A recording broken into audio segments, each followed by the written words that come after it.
Can I try to ring on? Maybe after class. Okay, let's get started. Okay, so as you guys can see, we're getting into documents. Once you get your outlines out, please. Let's go. Today we're getting into documents 5, 6, and 7 today. So, and listen, I have not played enough Fortnite to compare this. So once you guys get your documents out, please. I will tell you this. This game did cause quite a few fights between me and my friends, along with other people I know. Alright. Yeah, what game is that? You don't know what that is? It's Bond. I can't see it. Yeah, it's Bond for the 64. Oh! Yeah. Like Y'all 007? have heard of the classic James Bond movie game yeah, for the 64? of course. GoldenEye? Okay. Yes. Alright, so let's get started, please. So, today we're getting, we're going to do chapter 15 test next week. We're going to get through documents. I want to get through 5 through 7 today. Thing we're going over today is the ideologies that developed with response to the political and industrial revolutions. Now, I want to go over this with you all one more time, just so you understand what I mean for the DBQ. What we're looking at is we're analyzing the different arguments and how these arguments have been used to improve the lives of workers. Here's what I mean by this, AP students. Okay, I want you guys to think about how did socialism view workers? How did liberalism view workers? How did conservatism not care about workers? Let's be honest, they didn't because they want things to change. And how did these ideologies fit together and to improve workers' lives? Now, think about it like this, AP students. Okay, when you're doing an analysis of this, are you giving your opinions? No. What are you doing basically in an analysis, Landon? Stating facts. Yeah, okay. If I want you to analyze this, not just stating facts, what else are you doing? What else are you doing here, guys? Breaking down the text. What? Breaking down the text. Exactly. You're looking at what are, like how does liberalism fit into this? How does socialism fit into this? So you're not giving your opinions at all, okay? So what you're doing is you're doing an analysis. Like if I ask you to be an analyst, what you're doing is you're looking at things and you're just telling me the basics. You're telling me, how does this fit into this? So how does liberalism work with workers? How does socialism work with workers? Conservatism, feminism, how do they all work with workers? Does that make sense what I mean by the different arguments now? Does that make it clear when we write the essay? Okay, so we got through document, did we start 5 yesterday? Where would we leave off at? Time on the 5. What? We did. Yeah, the time on 5. Okay, good, thanks. Okay, so document 5. Okay, so, okay, just real quickly, you guys understand how this is both liberal, document 4? One real quick question. Y'all remember why does anyone not understand why it's both liberal and social? Did you guys get why it's both, remember? Yeah. Because they want to help out poor people, which is most of what social is up to, but remember, they also want to expand people's voting rights, which is all about the liberals in this time period. Okay, so this is social and liberal. Okay, document 5. Now, this is written by Flora Tristan. She writes this during the reign of King Louis Philippe. She's decreasing the power of the working class, but she's increasing the power of the middle class. We got through this, right? Yeah? Yeah. Did we highlight? Yes. Okay, we did highlight 5. Okay, so why don't you guys get out your documents, please? So let's look at document 5 together. All right. What I want y'all to do for me, please, I'll give you about 45 seconds or so. I want you guys to read the first line from workers all the way to the exclamation point after uni and tell me what you think is going on here. So read that little part, give you about 45 seconds.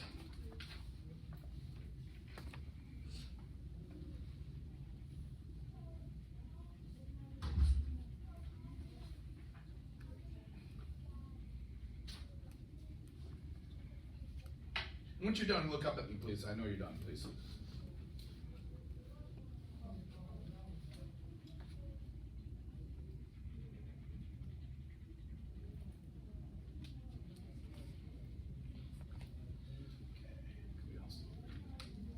Okay, so let's get into this lady. Now, obviously, this woman has got some things here. What is she saying in those first few sentences?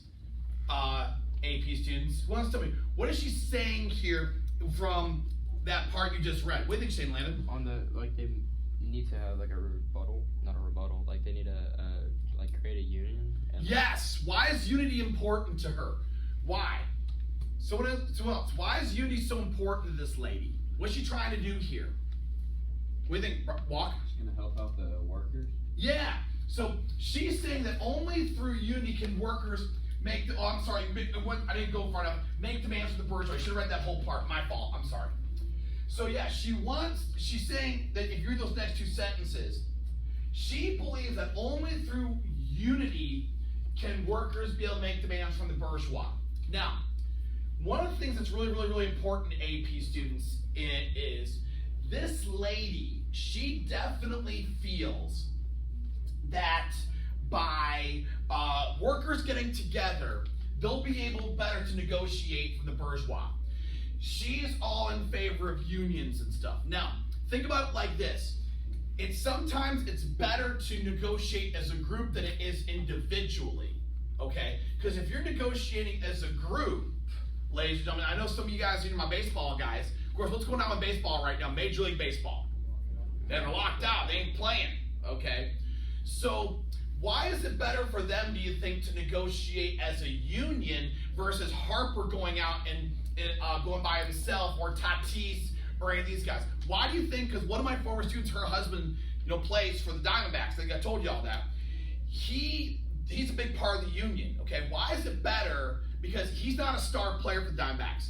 Why does it benefit him and everybody else if they negotiate as a union versus Tatis or what the other starts going about? Why do you think, Bryce? Yeah. Because they can get rid of one person, but they can't get rid of the whole team. Exactly. Okay. Now, Pavin he's doing really good. He's only his second year playing for the Diamondbacks.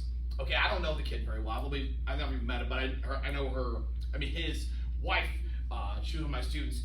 But yeah, a guy like Tatis, he's way more important. You guys know who Tatis is, those guys watch baseball. I mean, the guy's a stud. Or a guy like Mike Trout, one of the greatest living players of all time. So the idea is, if these players get together, they can negotiate better than working separately. Okay. Now let's go read the second part. Okay. Read the second part. Says workers to the end. So read the second paragraph, please. Give you about another minute to read that and tell me what you think.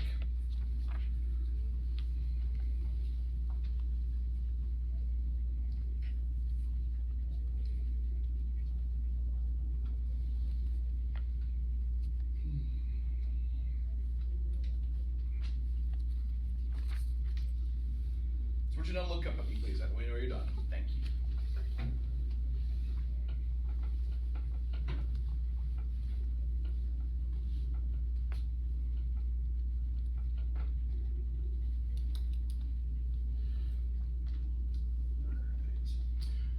So what's going on in this paragraph, you think? What's going on in this paragraph? Someone hasn't done one yet.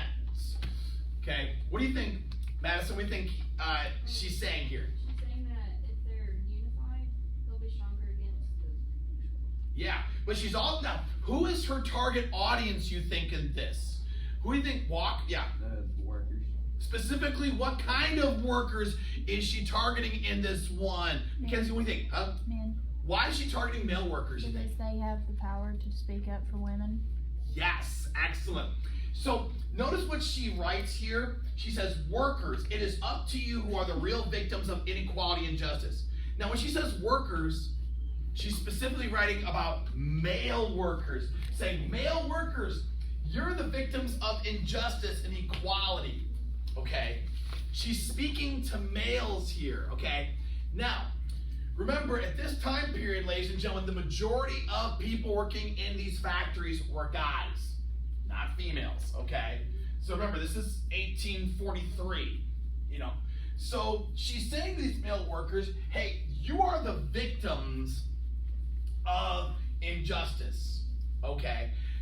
So that's what she's all about. Hey, you guys are being exploited. You don't even know they're not treating really well. Now, I want you guys to continue on reading. Let's look in the third sentence, okay? What words does she use to try to get these guys on her side? What does she say about these guys? Landon? Yeah. She She calls them strong men. Yeah, why do you think that's really, really good to call you strong men? Why? It's kind of like boosts their confidence. Yeah, I think Robert, yeah. Kind of like hypes them up. Yeah.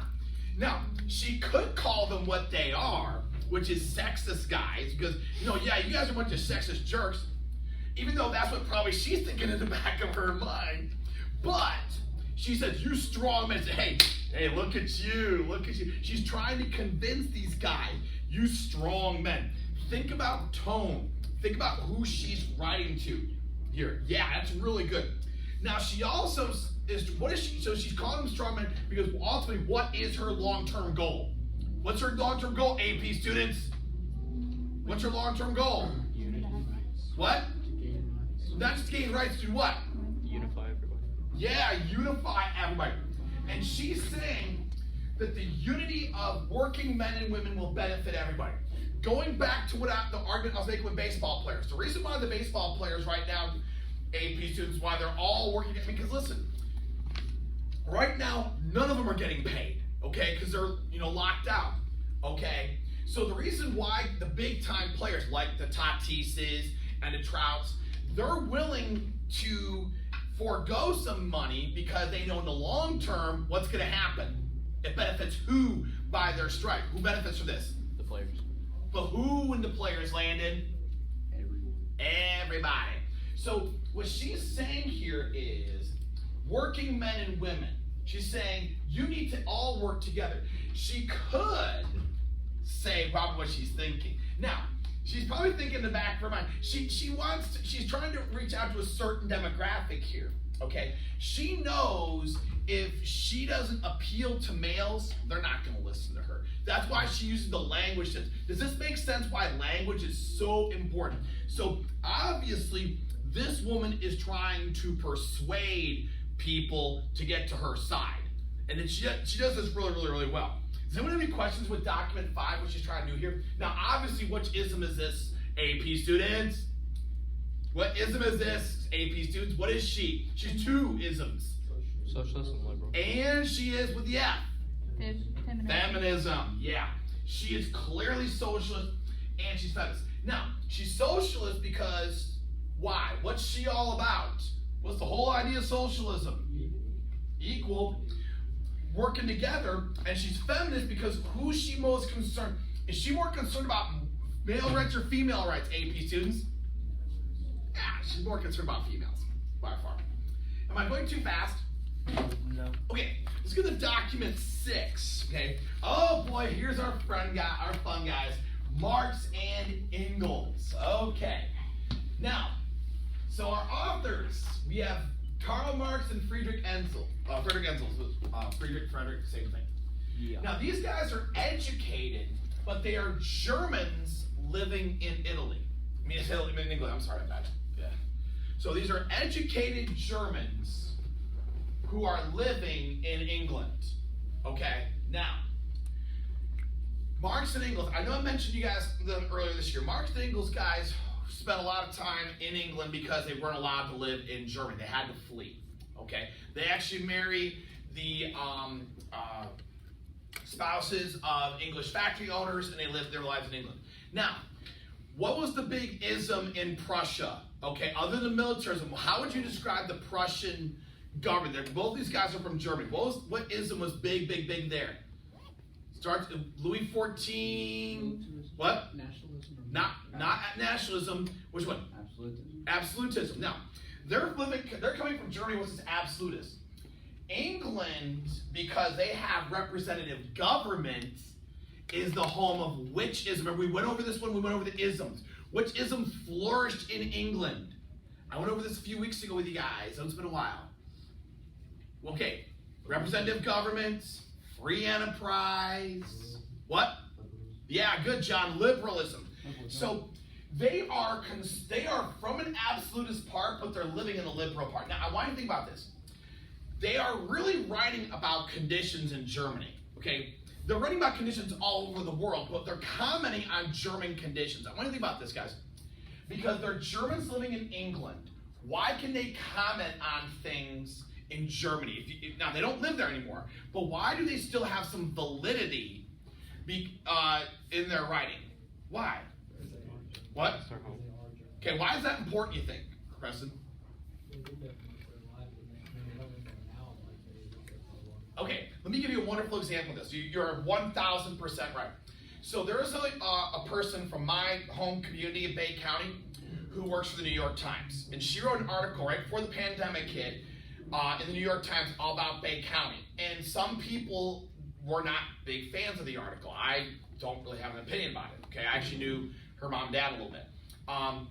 She has the right to comment on things because in Bay County, because she grew up in Bay County. Okay, now we've been going through a little bit of a tussle here over some things. Okay, especially with the book recently. Now, one of my friends who has commented, the guy Rob I told you about back home, who is not too big fans of what we're doing, or at least what our school board has done with this book. Okay, I want you to think about this, guys. He said, well, how can you guys do this? How can you guys do that? Rob, if he were to come down here and comment, he doesn't have any validity. Why not? Because he's never lived outside of Michigan. Yeah, he's a Michigan guy. He lives in Michigan.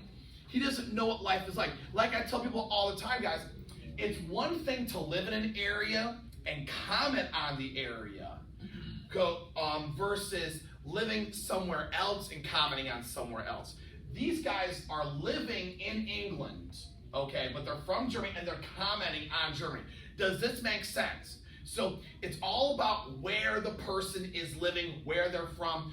These things all impact authors, okay? Now they're writing this between 1845 to 1846, before the revolution to 1848. What do you think they're hoping, AP students? What do you think they're hoping when they write this is going to happen someday? What do you think they're hoping for? Yeah. Germany's gonna become more like England. Yeah, they're hoping for future. Very good. They're very good. They're hoping for a future where Germany becomes more liberalized. Now think about it like this: they're writing this a few years before the revolutions. They're hoping maybe what's going to come in the future. Because remember, what are Marx and Engels all about? What? Yeah. So when they're writing this, they're hoping what's going to happen in the future. What? Yeah. A revolution. Yeah. Okay. They're trying to set the seeds for revolution. So why don't you guys start reading the document? I'll give you guys 2 minutes to read it, and then we'll start highlighting. So 2 minutes. I'll get the document up.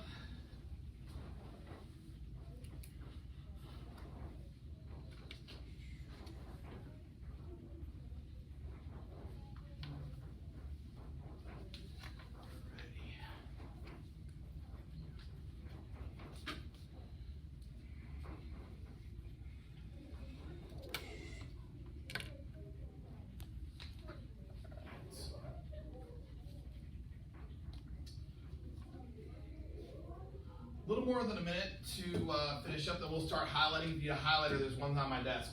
Knock yourself out.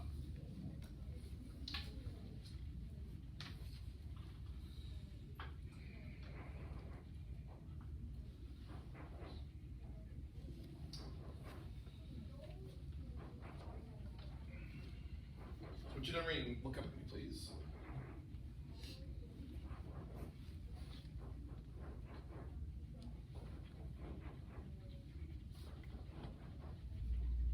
Happy and you know it, clap your hands.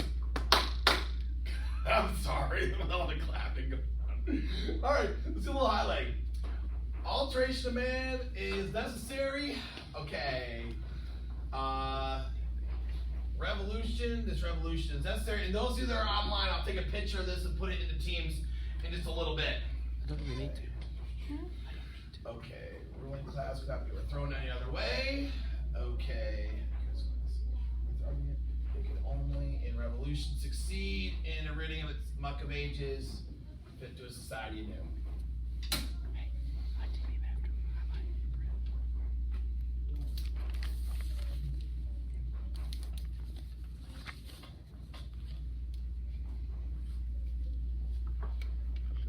Next thing you know, we're doing Ric Flair's. Next thing you know. Oh God.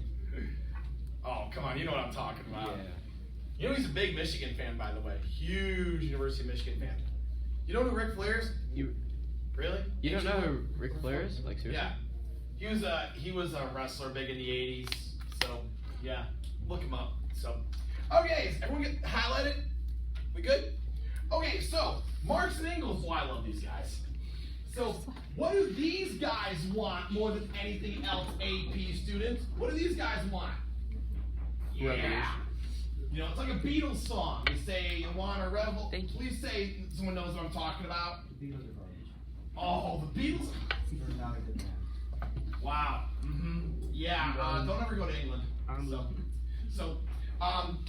So you know, I hate to admit to this. I was a huge Beatles fan when I was a kid. I actually have almost every single Beatles CD out there. That's okay. I liked them, yeah. But the Beatles are all sing a song that you say, you want a revolution. I'm not gonna sing for y'all. I'll let John Lennon do it. Do it.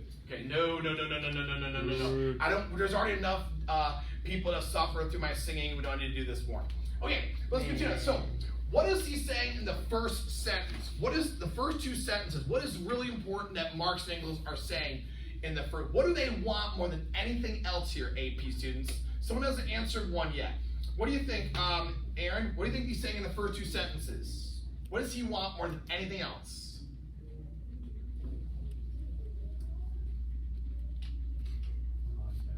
Okay, who wants to help Aaron out? I haven't called on yet. What do you think, Walk?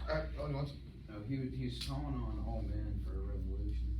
Okay, look at that first sentence. What does he really want? Look at that first little part. Look at that. What does he want? What? What? Like for men to change. Yeah, he wants an alteration of society. Yes, by revolution, but he wants it to alter society. Okay, now, he's all about this. Well, he's both these guys. They believe the only way you can alter society is how? Revolution. Okay, so we gotta alter society. Okay, so he not only says, do we need to alter society, but these guys, I keep saying that these guys are doubles. Whoopsie.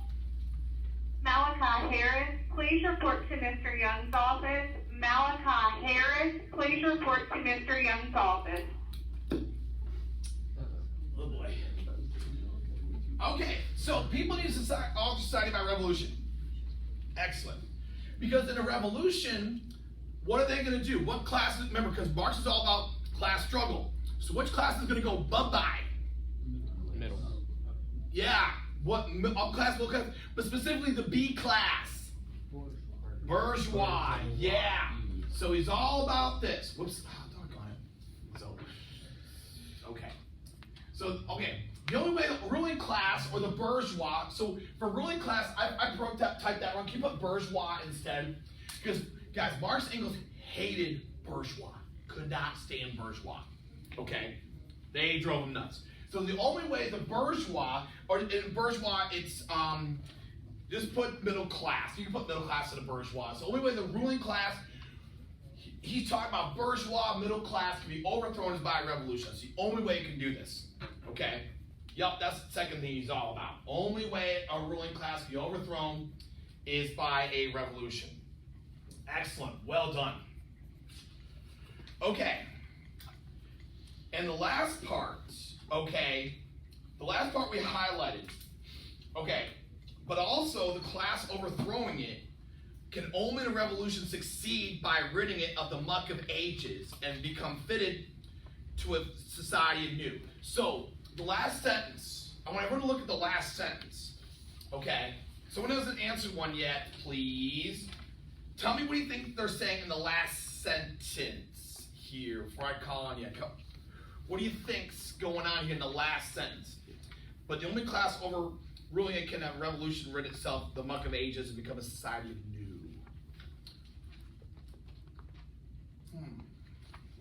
What do you think? I already got you, Landon. What else? Dakota, what do you think he's saying in this one, in the last sentence?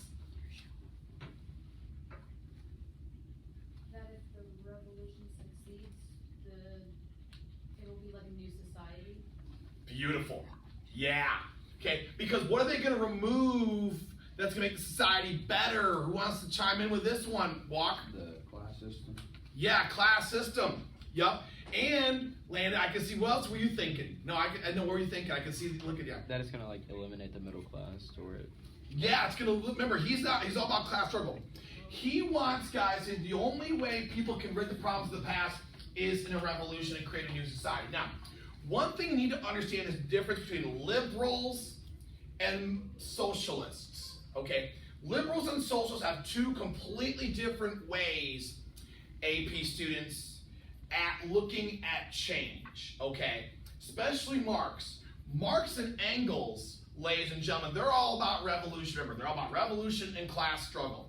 We mentioned this earlier in the year, okay? And it's got to be a violent revolution. Now, who remembers when we went over Marx, what kind of people did Marx believe should rule societies? Anybody remember Marx had an idea? Remember what I was remember? Okay, what was it, Landon? College educated people. Yeah, he said only enlightened people like himself should make all the rules. Very good. Very, very, very good. Okay, so in a revolution, people can rid themselves of the problems of the past and they could create a new society. Now, I guys want to think about this. Let's say we have a house, okay? Let's look at our three isms, okay? Conservatism, let's say we're comparing the isms to a house. What would conservatives, let's say we have a house here. Let's say the house is in okay shape. Not great shape, okay shape, okay? What would a conservative do with the house? Not touch it, really. Why would they not touch it? Because they like everything to stay the same. Mm-hmm. Now, a liberal would make small changes. Because, guys, liberals don't believe in, they want to change things, but they want to slowly change things. Remember, document 4, they want to add more people voting, and they want to get more people in parliament. See, what a liberal would say is, we have our house.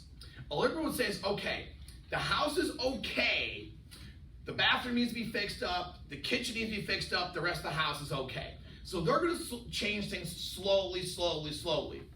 How does socialists view the house? Someone other hasn't answered yet. What does socialists view about the house? Hasn't answered yet. Bryce, what do you think? Yeah. Socialists would do to a house? What would they do to the house? So conservatives, keep the house as is. Liberals, small changes. What do socialists do? Completely change it. Yeah, tear it down, rebuild. Y'all see those housing shows on TV when they go in? And sometimes, those shows, they'll go into a house and be like, okay, listen, the bathroom's fine, the kitchen's fine. Usually those aren't. And we'll just make a few changes here and there. That's the way liberals view government. Conservatives view government as, hey, let's not change anything. Socialists, nope, tear the whole thing down and do a whole total rebuild. Does that make sense with these three isms on how they viewed government if you're comparing it to a house? Now, these guys are clearly whichism. Yeah, these guys are socialists. I mean, they're the fathers of socialism. Yeah. So these guys are socialists, hardcore socialists. All right, we'll start document 7. We may not get all the way through it today. So, all right, document 7. All right, let's go to the next one. So we'll highlight, because we're running out of time, we'll highlight document 7, we'll get started, but then we'll finish it up more on Monday. Okay, document 7. So, all right, let's get into this. Now, our author in document 7, ladies and gentlemen, is Louis Blanc. Now, he's an author. He lived from 1811 to 1882. Now, one thing that's really, really important about this guy is he is 18 years old when the 1830 revolution occurs in France. Now, this is really important. He will become a hardcore socialist. But when he was 18, there was a big revolution in France. Why is this important? That there was a big revolution when he was 18 years old. Why, Preston? Yeah. Partially, yes. Why else think it's a big deal? John? Yeah. It could also influence how he sees things when he gets older. 1,000%. So, guys, one thing about your high school years and your college years, they're called, high school and college are called formative experiences. Okay? What do you think they mean by that when I say this is a formative experience? Landon, here I got it. What's someone else? What do you think it means, Matt? It's a formative experience. It's an experience that kind of forms how you feel about things. Yeah, it makes you the person you are today. Okay? Like I tell people all the time, I am who I am because of my experience, especially in high school, especially at Grand Valley. I talk about that all. I mean, you guys know I hear about that all the time. I am who I am because of the way Grand Valley trained me. It's a formative time in his life. So this crazy event is going on when he's just 18. All right. Now he's writing this in 1848 when all the revolutions are going on. So because all the revolutions are going on around him, is this a primary or secondary source? Primary. It's primary, hardcore. Now the other ones would be considered primary sources, but think about the last document we went over. Okay, the last other documents are pre-documents. Okay, so yes, they're all primary sources, A pieces, but one thing like this: those other documents led up to 1848 is the one year you got to remember when it comes to revolutions. Okay, so because of this, AP students, this is all written there. He's writing this while all this going on. Do you remember when we looked at those John Locke documents in the last, the documents in the last DBQ? How one document was written right before the revolution, one was going on during the revolution. So this is actually going on when this is all getting real. Okay, we're gonna highlight this and then we'll call it a day because we're running out of time. So let me get the document up for us. And those of you who are virtual, like I said, I will put the pictures in just a few moments. All right, document 7. This will be it for today.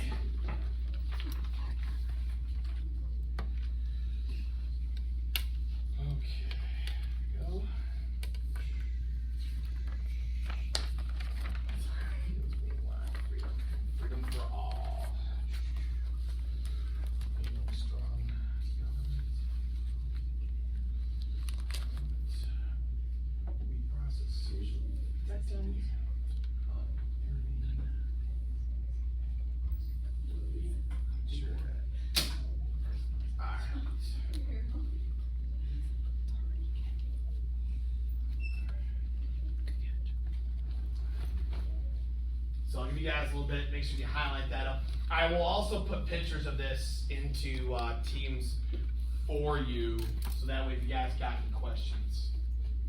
Okay, listen, the bell's about to ring. We will get into this tomorrow, on Monday. So that's it for today.